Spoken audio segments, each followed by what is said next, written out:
এক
অসাধারণ আওয়াজ, যে আওয়াজ বিশ্বকে মুগ্ধ করে রেখেছে।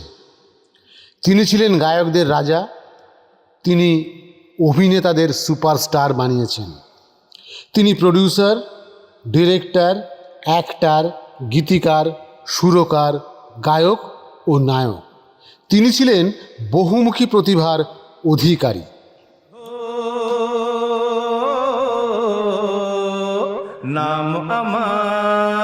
নাম আমার কিশোর কুমার গাঙ্গুলি, নাম আমার কিশোর কুমার গাঙ্গুলি।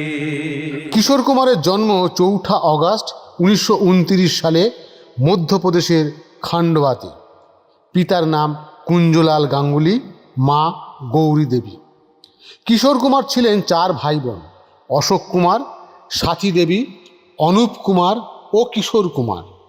ছোটবেলায় নাম ছিল আভাস কুমার, তারপর নাম হলো কিশোর কুমার। ছোটবেলায় কিশোর কুমারের গলাটা ভীষণ কর্কশ ছিল। একদিন সবজি কাটার বঁটিতে আঙুল কেটে যায়, যন্ত্রণায় চিৎকার করে কাঁদতে থাকে।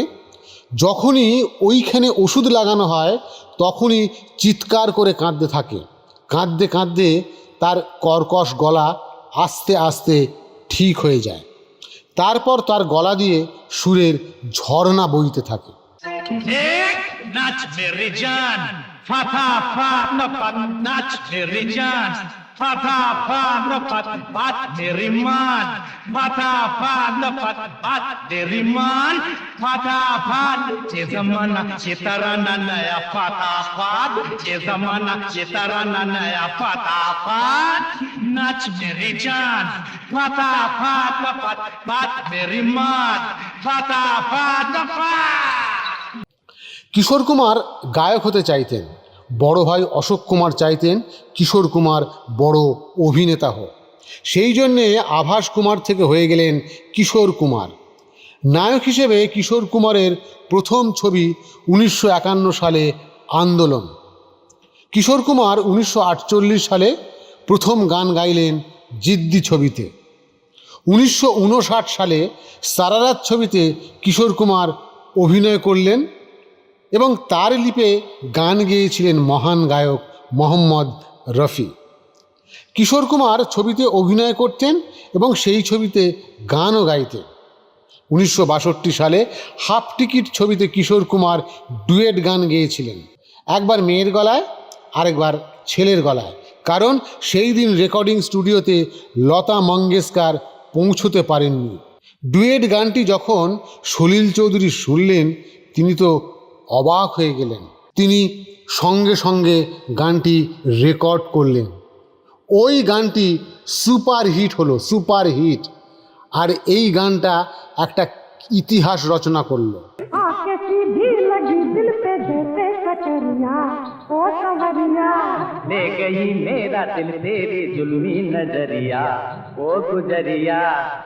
কিশোর কুমার যেসব সঙ্গীত পরিচালকদের সাথে কাজ করেছেন তারা হলেন সলিল চৌধুরী, হেমন্ত মুখোপাধ্যায়, শ্যামল মিত্র, এস.ডি. বর্মন, শঙ্কর জয়কিষাণ, লক্ষ্মীকান্ত প্যারেলাল, আর.ডি. বর্মন ও বাপি লাহিড়ী। কিশোর কুমার গান গেয়ে অভিনেতাদের সুপারস্টার বানিয়েছেন।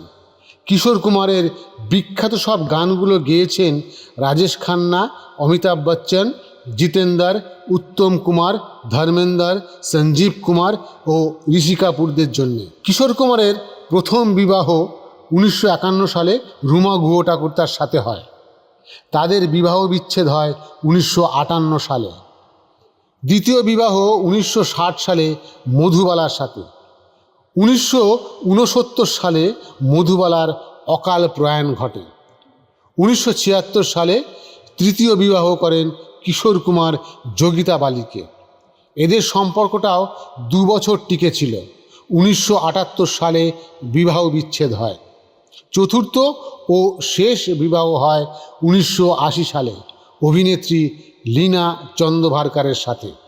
তাদের একটিমাত্র পুত্র সন্তান, নাম সুমিত কুমার। কিংবদন্তি ভারতীয় গায়ক ও অভিনেতা কিশোর কুমার 1987 সালে 13ই অক্টোবর মুম্বাইয়ের নিজ বাসভবনে হৃদরোগে আক্রান্ত হয়ে শেষ নিঃশ্বাস ত্যাগ করেন।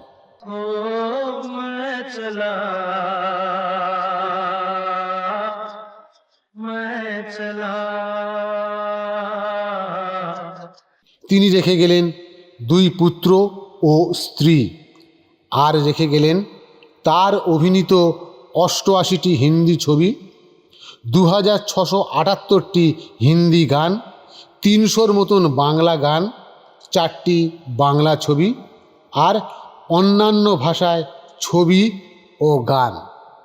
আজ এইটুকু।